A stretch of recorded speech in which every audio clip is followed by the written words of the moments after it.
And then we asked their team members the same question. And there was a massive disconnect, right? In terms of safety. Do I feel safe coming to my manager, asking questions, voicing concerns, or asking for coaching, right? Does my manager trust me, believe in me, and have my best interest in mind? So I think we have to understand and take a holistic vision of our jobs, right? At the leadership level, so that we can empower our managers out in the field to become better coaches. But if you're not addressing that people side of management, all the process, all the dashboards, all the systems, it ain't gonna stick, it ain't gonna move the needle. Hi friends, welcome to the Sales Enablement Podcast. I'm your host, Andy Paul. That is Brian Souza. Brian's the CEO and founder of Productivity Drivers, Inc., a sales leadership coaching company, and he's the author of the New York Times bestselling book, The Weekly Coaching Conversation. And in this conversation from the archives of the Sales Enablement Podcast, Brian and I have a wide-ranging conversation about coaching. We get into research Brian has done, which has found that there is a direct correlation between the quantity and quality of coaching that an individual receives and his or her level of performance improvement. No surprise there, but it's probably also no surprise that 44% of employees report never having received any constructive coaching or developmental feedback. So we dig into where the big disconnects are between expectations and reality when it comes to coaching. We also dive into Brian's weekly coaching conversation framework and how to prepare yourself to be a great coach. So all of this and much, much more. But before we get to Brian, I want to remind you to subscribe to this podcast wherever you listen to it. And if you subscribe, we'd certainly appreciate it. If you could also leave us a review and give us your feedback about how we're doing. We'd really appreciate that. So thank you. All right, let's jump into it. Brian, welcome to the show. Thanks, Andy. Great to be here. Huge fan of your show. Oh, thank you. Thank you. We had a bit of a false start getting started here, but so you're sort of a neighbor. I mean, we're both residents of the San Diego area. I am, yeah, down the street. We, play in a similar hood here in the San Diego area. So, well, that's where all the cool kids live. So. That's actually, right. It's funny.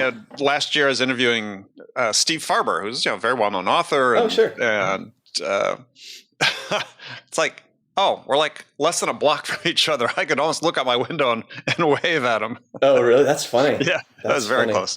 I had no idea. All right. Well, today we're going to talk about coaching because that's as we look at the book over your shoulder there, weekly call conversation. So. You've written this book called The Weekly Coaching Conversation. What was sort of the impetus to write the book? Well, it really kind of goes back to my story. So, I mean, just briefly, sure. I grew up from humble beginnings, put myself through school, studied international business, and went up to Silicon Valley in the mid-90s and got my start in high-tech sales. So I know you're from that generation, right? So it's sort of that .com 1.0 boom, right? Started with Netscape in the mid-90s. Yeah, probably version 1.0, unfortunately, but yes. Thank you for dating me, but yeah, go ahead. That's right. But I like to say I had the distinction of being a part of the first riff of .com 1.0, when we were trying to sell client-server architecture, and I'm in a sea of inside salespeople, 400 people, and all of a sudden on a dime, Microsoft decides to give away IE for free, right? So, but anyways, went to a bunch of early-stage startup companies, and I ultimately ended up landing at a company called Akamai Technologies. Yeah. And was hired to scale up the West Coast sales organization for them, ran about a third of their revenue. And that kind of set me off on this trajectory. And then the .com crash, and it kind of put me on this course towards writing books. And so did some early stage consulting for go-to-market strategies with early stage companies. And then I started researching sales productivity.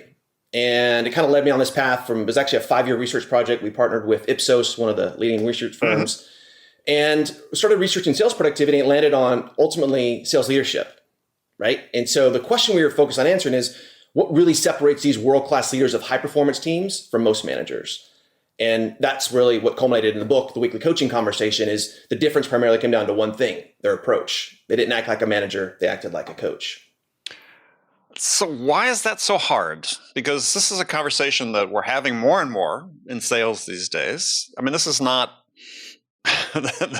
revealed wisdom. This is something we've known for a long, long time. Why is this something that seems to be more acute now? This people defaulting more to wanting to be a manager than really understanding that the way they succeed is through other people, and only by making other people successful will they succeed themselves. Yeah, 100%. Well, I think a couple of reasons. I think one, generationally, I think things have changed. right? I think this, the new group of millennials that is by and large 70% of the workforce, I think they're really not only wanting, they're demanding sort of more coaching, more feedback. And that's really kind of raised and shined the spotlight on this new approach, right? We call the coach. But I think part of it, Andy, as you know, I mean, we've exchanged messages and chat a little bit about it, but I think it's also a paradigm shift that needs to happen, I think, in our mindset as managers and as leaders, but also the industry as a whole.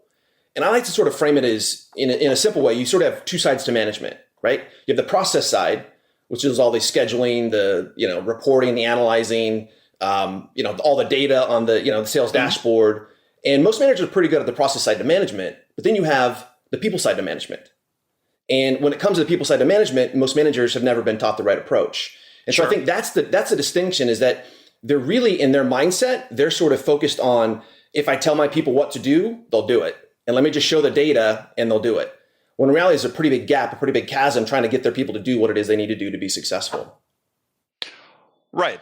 And I think, certainly that, we have expectations of coaches and frontline sales managers that are unrealistic in many respects, because to your point, we don't equip them with the perspectives they need to have, let alone the tools about the importance of this. But this gap, like I said, I think is more acute now than it's been for quite some time. I mean, we have all the advantages of technologies that exist for sales, and yet, my conversations on this program with people that are paying attention to these things, it doesn't really seem like we're getting any better, right? We should have all the advantages to be able to make individual sellers more productive. And yet it appears, based on what little data that does exist, that actually sellers today are no more productive, if possibly even less productive, in terms of the amount of revenue they generate per hour of selling time than they were 40 years ago. I agree. And I think and as you know, I think it comes down to a lot of things. I think one is just this overemphasis on the shiny object, and the data and all this technology. And I think we lose sight of the people side to management. I mean, ultimately, these aren't robots we're dealing with, they're people, right? And there's a world of difference between telling your people what to do and shaping their behaviors and coaching and developing them. Doesn't some of that, though, really come from higher up, right? I think there's, if you look at sort of the SaaS business, there's sort of this acceptance of the way things are. Is we are one place we've used the technology to great effect is at the top of the funnel. And we're great at putting stuff into the funnel, but quite honestly, when you look at win rates and so on, we've sort of, it's not that we couldn't be better at closing more deals, but just given the way the business oftentimes is structured, there's real no incentive at the top to be any better at closing deals. Because, hey, if I know if I can just put a certain amount of stuff on the top of the funnel and get a certain percentage of it, hey, we're going to grow. And great, some companies do. Most don't successfully. But there's sort of this acceptance that this is the way it is. And, this is a lever I know at the top of the funnel I can manipulate. So I'm going to focus on that. 100%. I mean, it really boils down to efficiency versus effectiveness, right? And I think that, to your point, I think we've just, as an industry and as leaders, as sales leaders, and I talk to dozens of CROs, or at least a dozen every single week, right? And I think it's this outdated paradigm that they're coming from, right? And I think I need to have 3-4x the pipe in my funnel for my reps, right? And I need to hit these activity metrics, and I need to hit, all of so many proof of concepts, so many demos, so many, and the metrics play a role. But to your point, Andy, and I think it's a fantastic one, is as sales leaders, as CROs, as go-to-market leaders, they're not focused on the effectiveness side of it. Instead of just trying to drive more and crack the whip and get to do more, how can we improve the effectiveness with what your reps are executing? And I think where you're going to land on that, and if you get out, get away from the dashboard and actually get down in the trenches and actually observe what's happening in the front line. I call it that front line, the last mile, the execution layer, right? It's a dynamics between the frontline manager and that frontline IC or employee, right? Frontline rep. And if you actually observe what happens, I think most sales leaders will be shocked and terrified all in the same vein, right? Well, but they accept it. What they have to realize, and this is kind of why I'm so passionate about it, I've been on this journey for 10 years, right? In terms of, evangelizing and worked with some of the top companies, in the industry, certainly in high tech. But what I think part of it is they don't realize that there's an alternative. There is a different approach. And I think that philosophically, I think the sales leaders themselves have to realize, look, we can focus on all the metrics and the data and everything, but we have to understand what it is philosophically that we want to communicate, our management approach. Let me give you a quick example. Sure. So ServiceNow. Right. Familiar with ServiceNow. Oh, so yeah. huge successful company. They were actually, Dave Schneider, who was the president in Mauritius, he just retired. ServiceNow was actually my very first client. Mm-hmm. And so I worked with ServiceNow, and what Dave saw is they were scaling. At the time, this was back in 2013, and I worked with them over a few years. But Dave saw that, look, as that organization was scaling, they were doing about 200 million ARR at the time. He said, look, I need to instill my management philosophy and vision down through the organization. If I truly want to build a world-class high-performance sales organization, I have to put my imprint and my focus and my vision, and I have to institute that down through the organization, especially down to the front line.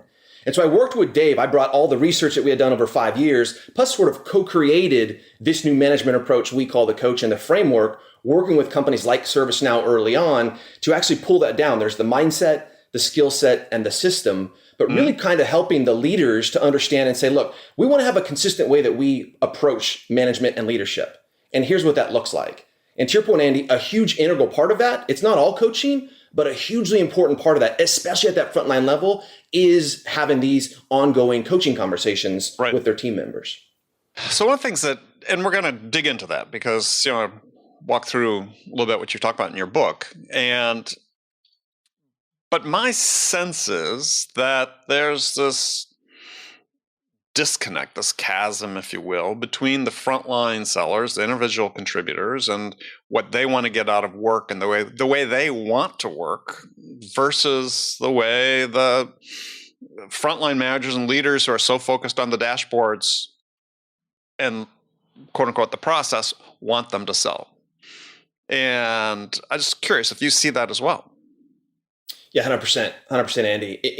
And it's been an interesting journey, right? I think early on, after having done the research, we had the beginning of a framework, but having worked with, over 10,000 sales leaders now, you start to learn things, right? And you start to continuously improve and sort of iterate. And, working with companies like ServiceNow or SaaS Institute, trained all 3,500 of their sales and services folks.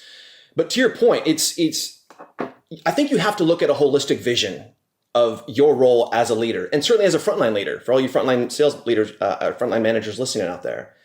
And I think part of that is on that people side to management, they're overlooking, for example, is, they might go through a skills training. They might, have enablement or HR might say, hey, look, go and do this. Here's a sales skills coaching program.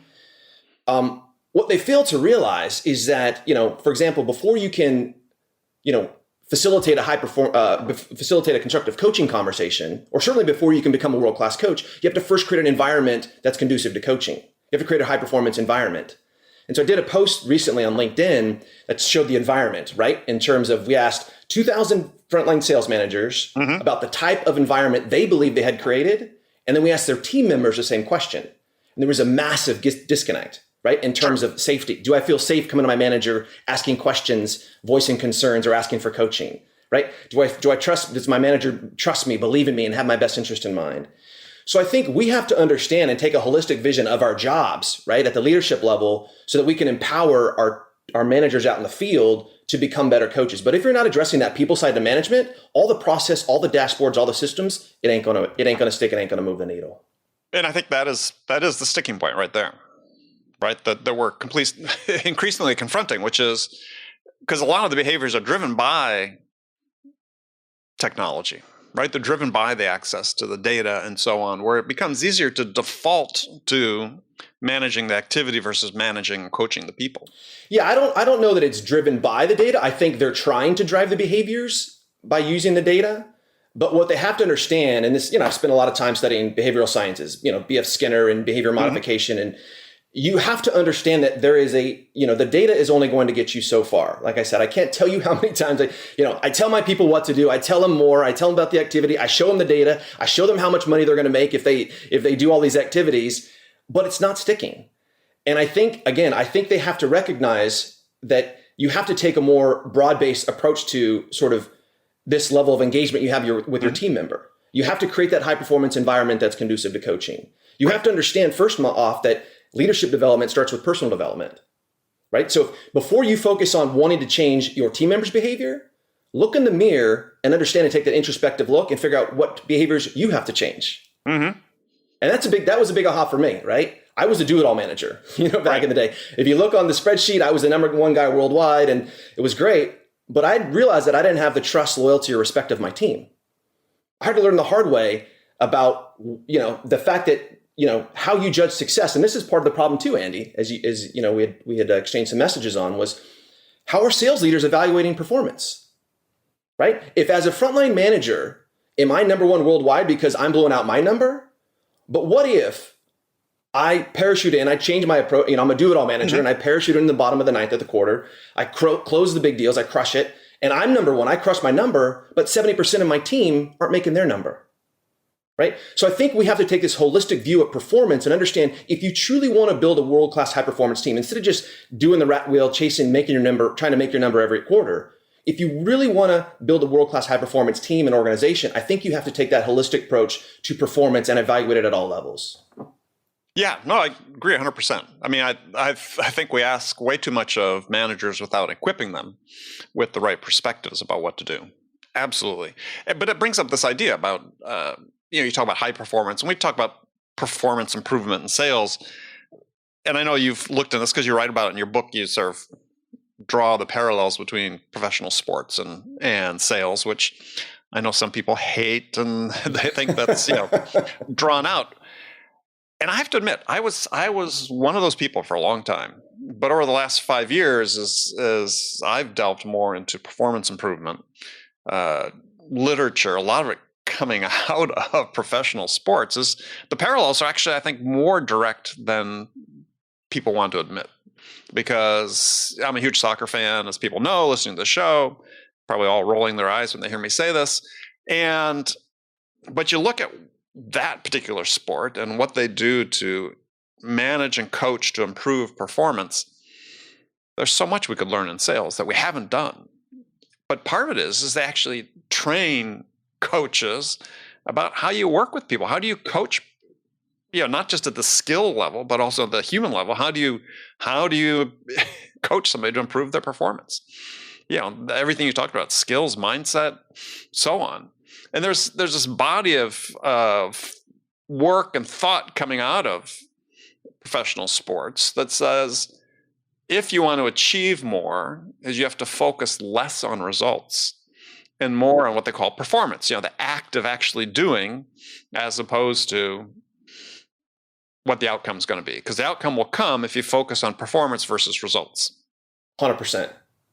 100%. I think you said a lot there to unpack, but I think their parallels are universal, right? In terms of sports, if you want to build a high performance team, I think the principles are universal, and the examples and corollaries are natural, right? I think whether your high performance team is, you're a professional sports team or a club team for your kids or in the corporate arena, I think the principles for how to get the most out of your team and how to build a high performance team are universal.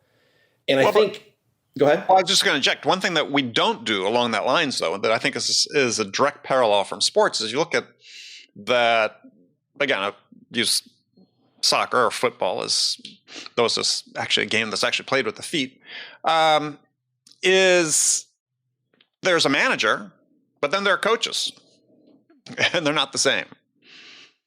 And it seems like that's just one perspective, just one. I'm not focused too much on it. That we could draw from sales or from sports into sales. But when you bring it up, it's like, oh, no, we could never afford that, right? We could never do that. We could never, and I think that really starts at the top in this reluctance. But that's just one example, is why do we assume managers should be coaches? Well, I think to your point, I think, so, and I get what you're saying in terms of bringing someone in as a coach. Well, I work with a lot of high-tech companies, a lot of SaaS companies, right? The unicorns, the high-growth companies, and they're thinking scale, right? And when you think scale, it's all about systems, processes, and certainly on the management side. And so I kind of have taken a different approach to it, Andy. I think you can certainly bring someone in as an executive coach, if you will, but that doesn't scale. I think the role that we've taken with the weekly coaching conversation is fundamentally transforming that role of that first-line manager into a coach. So what they do, coach, and this is the distinction, I say coaching is not just something that you as a manager must do. A coach is someone that you as a leader must become. Mm-hmm. So as I mentioned, there's the mindset, the skill set, and the system. But what we're talking about fundamentally, Andy, is fundamentally transforming that role of that manager into a coach, right? So they have the management responsibilities that they have to do, but they can integrate coaching conversations. Certainly the weekly coaching conversation is the most important conversation to move performance, but you can have a deal coaching conversation. You should be having a deal coaching conversation. We have different frameworks for this. Mm-hmm. But how do you integrate coaching into what they do? How do you transform that interrogation of the pipeline into a constructive coaching conversation?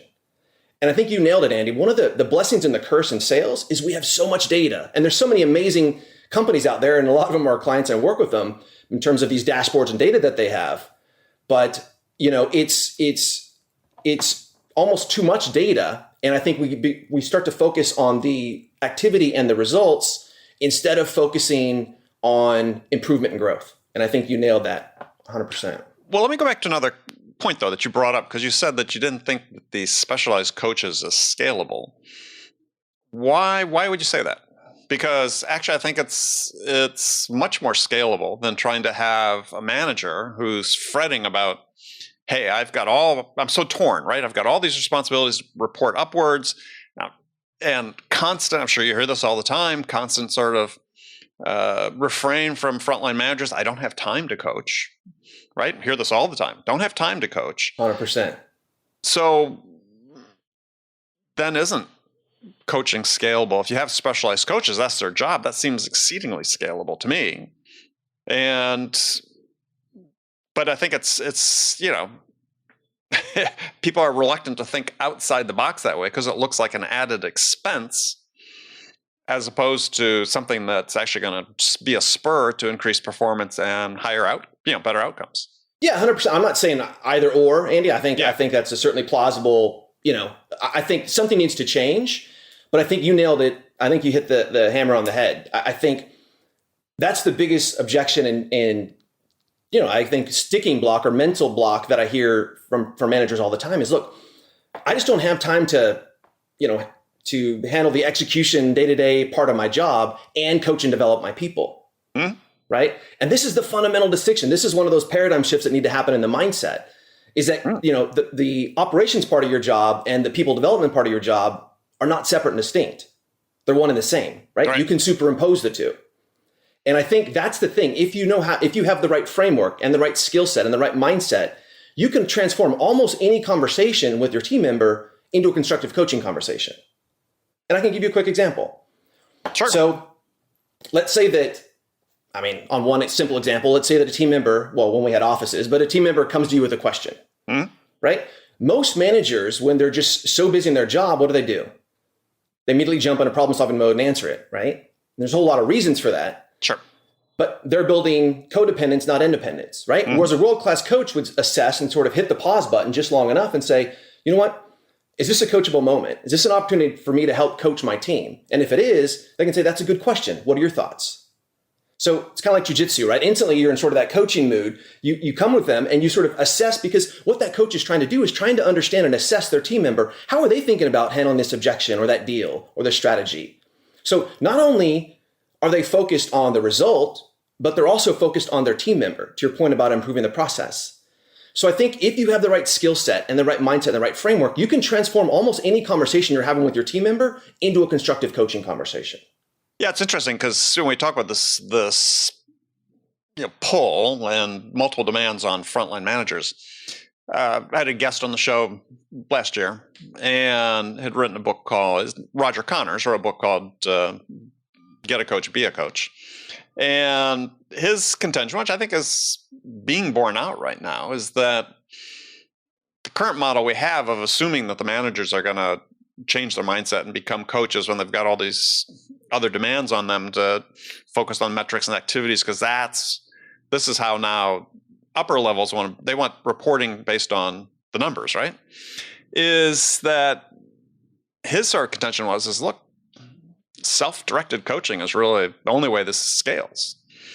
And perhaps this then becomes really the path forward, and especially utilizing technology like Ring DNA has with conversational intelligence tool, conversational AI we talk about, or our Yoda tool is that sellers sort of use these to listen back to calls that they made, and yes, they have some guidance, but from time to time with the coaches, but ultimately they have to take responsibility for it themselves. Yeah, I think it's all of the above, right? I think one of the problems with that is that we all have blind spots. I think there's two problems with that. One is we all have blind spots, right? Some big glaring ones, right? With all of it, right? And so we don't know what we're doing right and what we're doing wrong, so we can improve next time because we're in it, right? So I think so it's not they can do it without coaching, but just that maybe the coaching is more episodic, and ultimately, though, like anything in personal development, you're taking responsibility and being somewhat your own coach. See, the approach that we've taken, I think another problem with that, Andy, is I think when you, as you know, I mean, the data on managers and their team members going back, right? We've heard the maxim, right? People don't leave companies, they leave managers. So I think that is the fundamental sticking point. And if you talk to a lot of organizational leaders out there, they understand that frontline manager is the critical role in the organization, right? That execution layer. And unless you repair and fix that role and that dynamics, it's not going to change. So you can try all these ancillary strategies, but I think fundamentally, Andy, I think it's, as you look at that manager, they have to change their approach. They have to assume more responsibility, I think, for coaching and developing their people. But how's that going to happen unless we invest in it? And this gets back to something that I've been talking about in the show for the last year, in my hypothetical scenario, which maybe you and I went through, which is we spend $20 billion a year in sales training in the United States, of which maybe 10% gets spent on managers, if that. And people think I'm being facetious when I say this, but I actually think we would be better off if we took that 90% we spent on sellers and invested in developing managers. And we have a lot less training for sellers, because to your point, all the research shows that the biggest uplift in individual performance comes from effective coaching. So let's focus on that.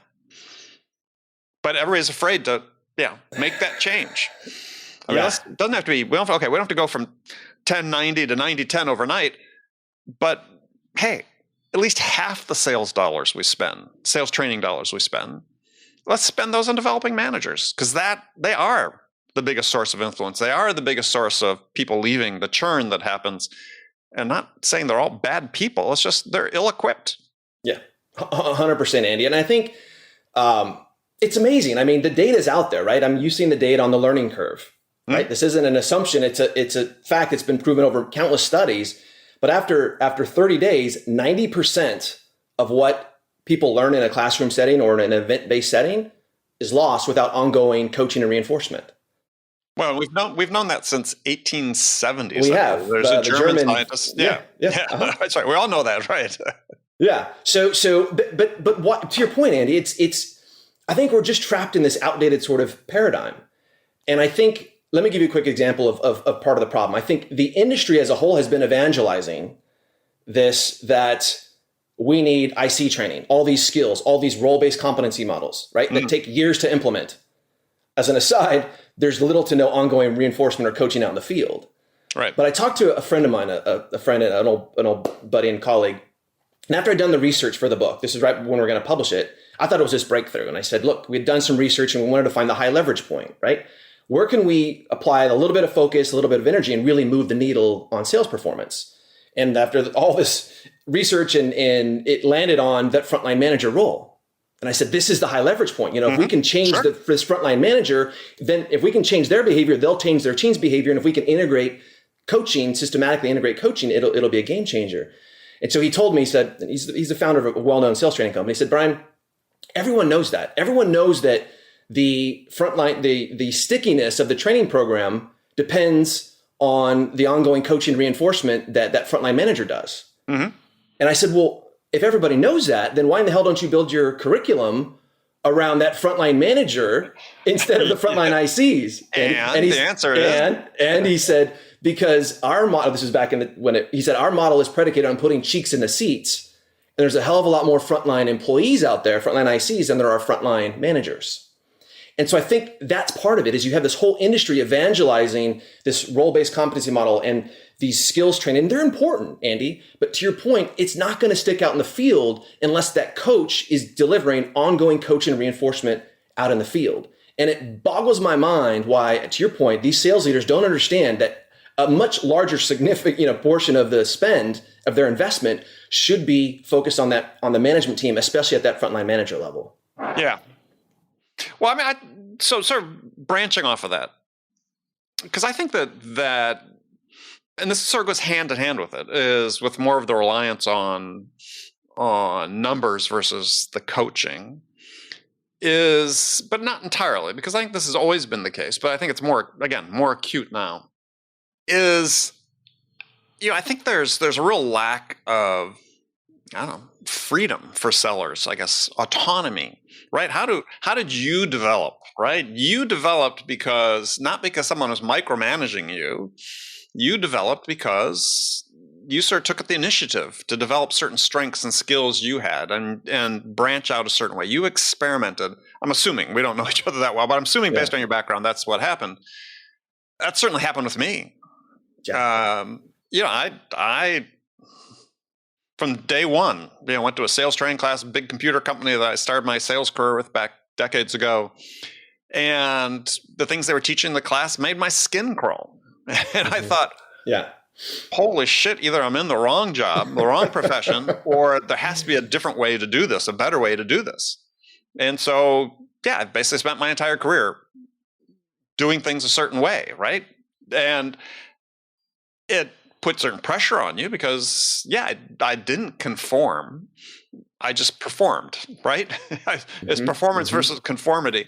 Sure. And I think that one of the things that if we're starting to break out of where this static mode that I think we're in, or slightly declining mode, is that sellers have to take some initiative and start pushing back against some of this crap that's happening and exert their autonomy. And I see inklings of this happening, certainly at some of the topper level performers.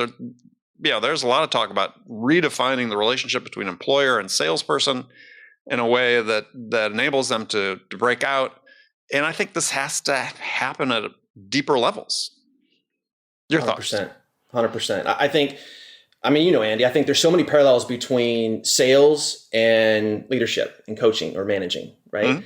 And I think the word that pops to mind is authenticity, right? Mm-hmm. Being who you are. I think as a seller, right, that authenticity and that transparency, being congruent when your thoughts, your words, and your actions are on alignment is equally important as it is in being a manager, right? Authenticity. And I think to your point, what we're trying to do with this data is we're trying to create all these avatars, right? That just are coin operated and look at the data and go and do. And I think what we have as leaders, as sales leaders, I think what we have to recognize and account for, as you say, Andy, is that individuality.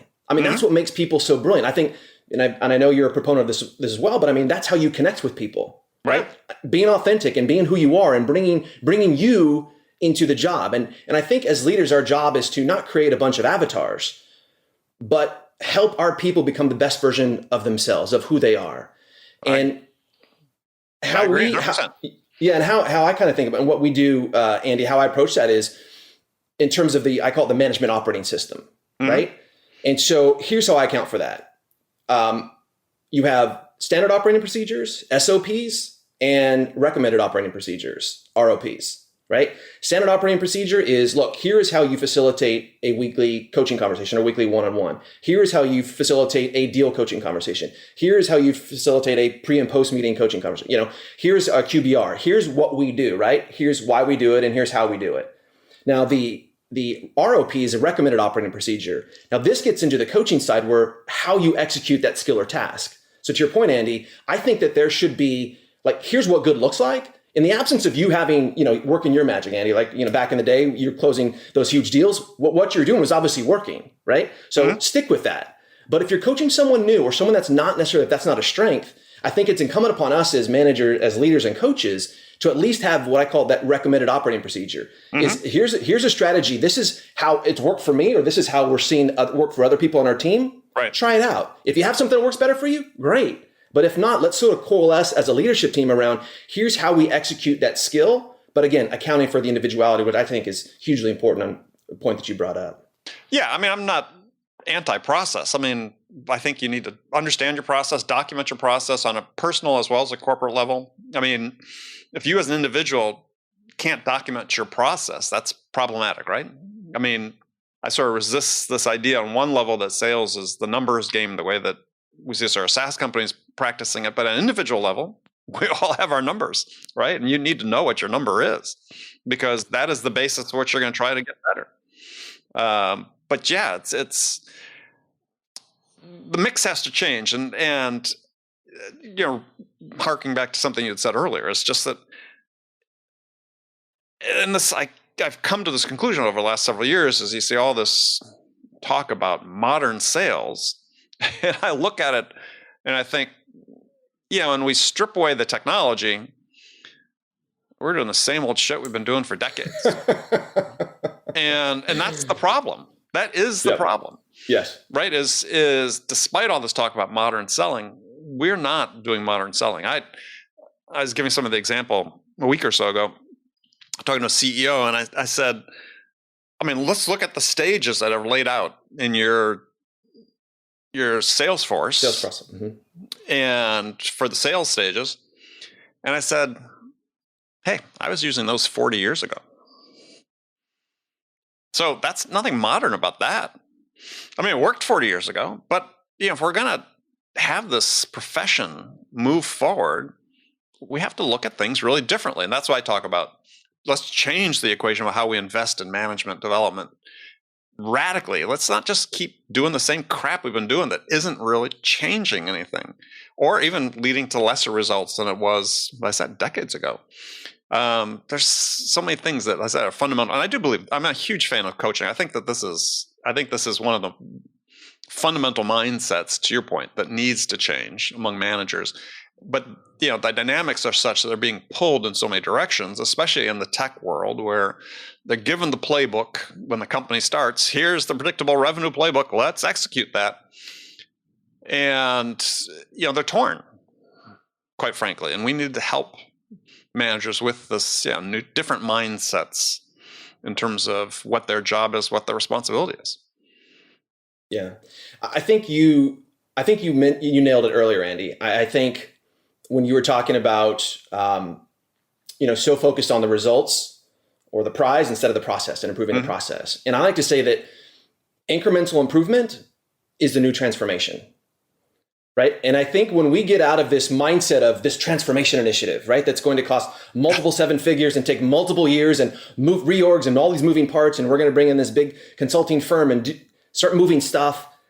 We got to get out of that mindset and realize that incremental improvement is a new transformation. If we just understand and accept, and as leaders, right, embrace this philosophy that our job is to maniacally and systematically improve performance, right? Improving our team's performance out in the field isn't an event that takes place during annual or quarterly performance reviews or training event. Right. It should be inextricably integrated into everything your managers are doing on a weekly and daily basis.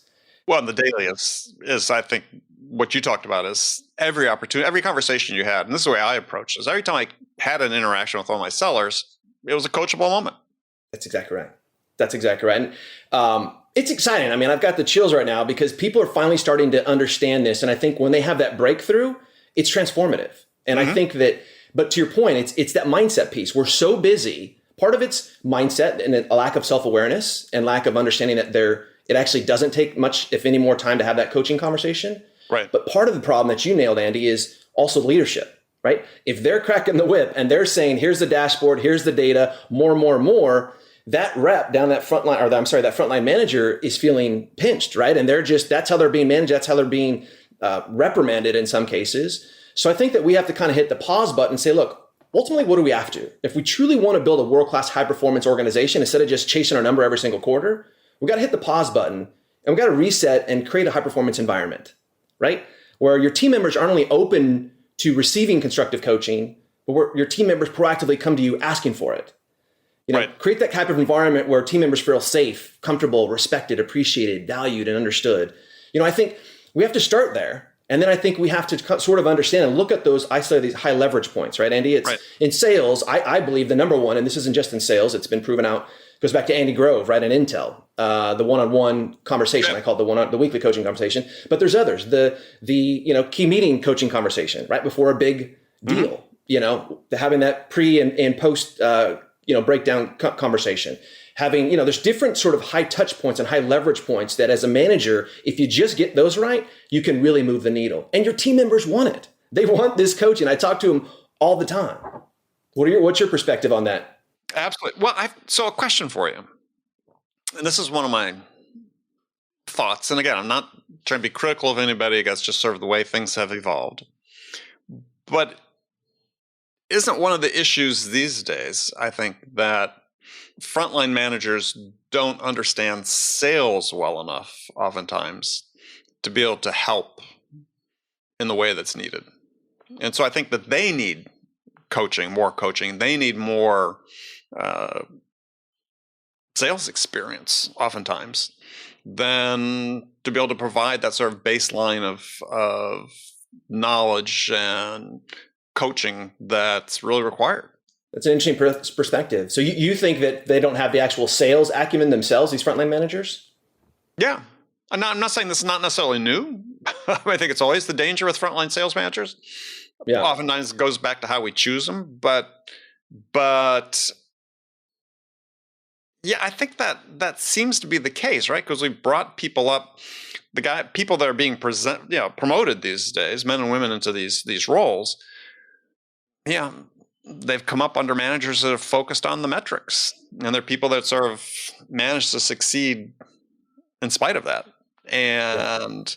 But obviously a lot of people are being promoted that don't have that. And this is just based on conversations I'm hearing and conversations I take part of on LinkedIn and other places. And it's like, wow, we seem to have this problem. It's like, do we really understand?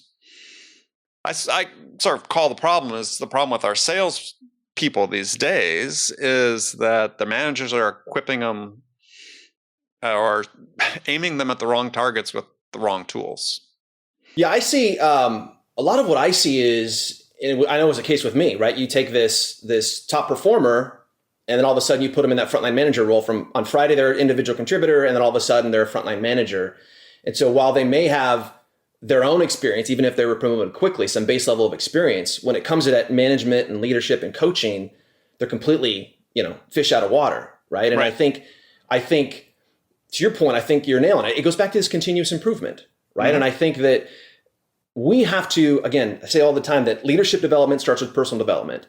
Before you start telling your team members what to do, look in the mirror and start focusing on yourself, right? And I think that managers have to up-level themselves and their skill set. Yes. And here's an interesting example. So in workshops, I would take managers through and I'd say, okay, what are the top 10 skills you think your team members need to excel at in their particular functional role? Whether it's 50 people in the room, whatever. All the managers go through this exercise and list them out. And then I would take them through and how should they execute? Getting back to this recommended operating procedure, how should you execute those skills? A lot of them had never even thought of it before. Mm-hmm. And then I took them down all the way down to the point of assessing their team members in these skill areas. You know what was on the sheet, Andy? Question marks. 80% of them question mark. They had absolutely no idea. Now, the reason why they have no idea is because when they go into that meeting, most managers are 100% focused on the deal, right? And whatever they need to do to get it, right? But here's that mindset distinction, is that these world-class coaches, they're still focused on the deal, right? But they're seeing that deal through their team members' eyes, right? They're looking and assessing their team member, their frontline rep. Mm-hmm. How are they thinking about handling this objection? Were they prepared in going into this meeting for this meeting? Should we be having this meeting in the first place? Is it qualified, right? So they're still achieving the objective, but it's in a much more scalable way because they're thinking long term. They're investing in their person. They're not just focused on the deal. They're focused on the development of their team. Right. Well, and that's back to sort of the basic conundrum of what people consider the coaching calls to be. I remember sitting at a Topo conference. It's probably 5 years ago now.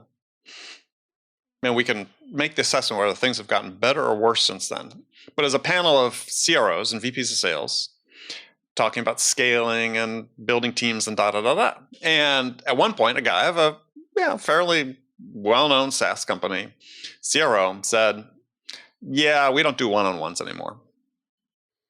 They don't work.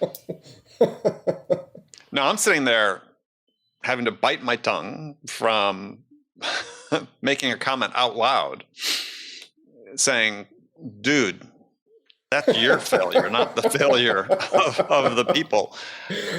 But there was just sort of this nodding of agreement among the panelists. I don't know if they were doing it because they're uncomfortable or just reaction, but I'm thinking no one from the audience questioned it during Q&A, and I'm like, oh, really? Well, that says a lot right there. Yeah. We don't do one-on-ones. They don't work. That's akin to saying, Andy, is it not, we don't do sales process. Sales process doesn't work. Right? Well, what sales process is it, and how are you instilling it, and how are you reinforcing it? And that's asinine. It's ridiculous. Yeah. Well, as I thought, but unfortunately, I think that mindset exists out there, and that's coming from the senior level. So if you're a frontline manager and you feel that this is the way your boss or your boss's boss believes, that's going to have an impact on how you implement it. That's going to impact the culture of the organization. Yeah, absolutely. 100%. I mean, it starts at the top. But that said, I think that there is a way, if you're a frontline manager out there and you have one of those crappy managers, a CRO or someone that doesn't believe in that and doesn't share this philosophy, there is a way that you can control your own destiny. Instead of focusing on the culture, you can focus on the immediate environment with your team, right? You can change your approach. You can implement some of these tactics and strategies. They're a heck of a lot, simpler to do than you might think, but you can control your own destiny in that regard. Right. When I think to the same point I said earlier about salespeople need to grasp and insist on autonomy in how they develop, is sales managers, frontline managers do as well, right? To your point, if you're in an environment and you're not getting the support you want from somebody above you, to your point, you have a choice, right? You can bail. Or you can say, look, there's a better way to do it. Because I think there's a better way to do it. We're going to do it that way. And let the chips fall, right? I mean, several instances in my career, it's like, yeah, okay, go ahead and fire me if you don't like what we're doing, but we're doing great, right? I know it doesn't fit the way you want to do it, but your way was wrong. So sometimes managers, you have to take that approach and just say, I have a conviction that it's not that you're not open to coaching and so on, but you have to have a point of view and a perspective to succeed. Yeah, 100%. I think that it's not just the numbers. These are people's careers. These are people's livelihoods, right? And I think that don't screw with it and accept ownership as an individual out there to manage up and raise your voice and say, look, because with so many moving parts, Andy, and this is what I see all the time with the amount of data that we have, these at the C-suite, they're looking at the reports and they're not getting down in the trenches. So they don't really understand what's happening at that frontline level and what these frontline ICs and reps and what these frontline managers want and need. They have no idea because the double curse of data is, the data is helpful, but it shines a light on what you're measuring. And everything else is cast in darkness. So if you're not measuring the environment, the type of environment that your team has, that they're, on that front line. If you're not measuring, how your frontline managers or frontline ICs perceive your frontline manager's approach, it's not going to show up. And so I think that the senior leadership has to do a better job of really getting down, setting aside the dashboard, setting aside the data, and just invest some time in chatting with people, whether it's a triple skip review, but coming down to that front line, but really understanding how is that front line performing, especially during these COVID times, right? It's remote. We don't have that connection with people. The human element is devoid, right? We're devoid of that contact. Well, unless you develop it. I mean, you can still unless you develop it 100%. And I think this has to be top of mind for folks. It's not just about the number. It's about investing in your people, right? And I think that starts at the top, but it comes down through the organization. I think once you spend time, because that's the blessing that I've had is I've spent a lot of time and energy and money over the years in chatting with folks and understanding what happens. How can we, and when you get down that front line, you really understand what's important to these people. I think it's going to shine a light. I think it's going to fundamentally change how you manage and how you lead your team and your organization. And I think that's where it comes in. Yes, absolutely. I would hope. And it not only becomes better for the people that you're coaching, it's become more fulfilling for you personally. So, from your own career perspective as a manager, as a frontline manager, now suddenly say, oh, I see the influence and the impact I can have on people. And if you're ambitious, then you say, well, gosh, maybe I want to have that impact on a broader number of people and continue to work hard and get that next level of promotion. Hopefully that's the way it works out, Sorm. So I didn't mean to ignore talking about your book, which is an excellent book, The Weekly Coaching Conversation, written in a sort of fable form. So it's very easy to go through. Based on what you said at the early part of this conversation, it sounds like you were sort of the role model for the main character. In some respects, did I get that right? Yeah, it's I wouldn't say role model. I would say that I modeled world-class leaders. I mean, but the framework. But yeah, the story is essentially my story, Andy. Right? It's me sort of acting as coach today, knowing all that I've learned and studied and experienced, having a conversation with me 20 plus years ago when I first started managing people. Okay, so just a few minutes we have left. A couple key questions about the book. So the bar, the halftime, was that the Dutch Goose, the Oasis, or Zotz? What's that? So there are three. You gave a in the Bay Area. In the Bay Area, in Palo Alto. Loosely modeled after the old Pro. Oh, the old Pro. Okay, wow. The old Pro. Remember the old? Wow. Okay. Oh yeah. Okay. See, I wouldn't put that in the sort of like holy trinity of bars, but yeah, the old Pro, perfect. Yeah, the original one across the street from Stanford, because I know you went to Stanford. So yeah, the old Pro is down a little bit, but yeah. Well, the Oasis was the big one that was closest to campus. Unfortunately, that's closed down just in the last couple of years. So there are my initials, or my initials were in there somewhere, drunkenly carved into the wood booths. Nice. And the coach, who is the role model for the coach? Well, the coach is taken after a number of different characters, but there was one specific one was Bill Campbell. Yeah, I knew that. I could tell just from the conversation. So I worked for Bill at Apple back in the early days. Yeah. Okay. So we don't have time to go into it now, but in between my jobs and before I started the research, I had an early stage company, raised a couple $1 million. It folded in 2008, 2009.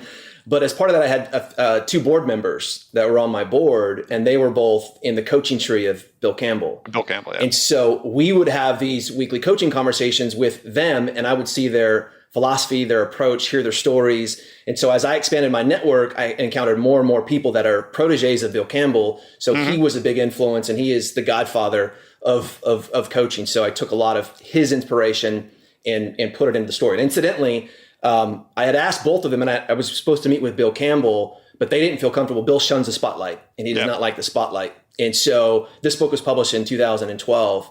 And so I didn't have the opportunity to sit down and publish this book before him.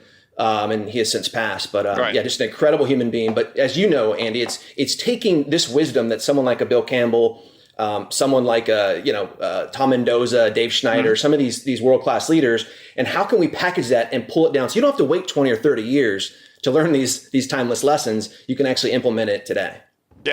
Yeah. Bill was very unique, and you did a good job. You could definitely hear Bill's voice coming through in the book. So. Well, good. So, Brian, that's it for us today. If people want to get in touch with you, learn more about what you're doing, how can they do that? LinkedIn is probably the best place. So you can look me up, Brian Souza, Souza, and we can connect there. Excellent. Brian, thank you for your time. We'll look forward to doing it again. I appreciate it. Thanks, Andy. Okay, friends, that's it for this episode. First of all, I want to thank you for taking the time to listen. As always, I'm so grateful for your support of the show. And I want to thank my guest, Brian Souza, for sharing his insights with us today.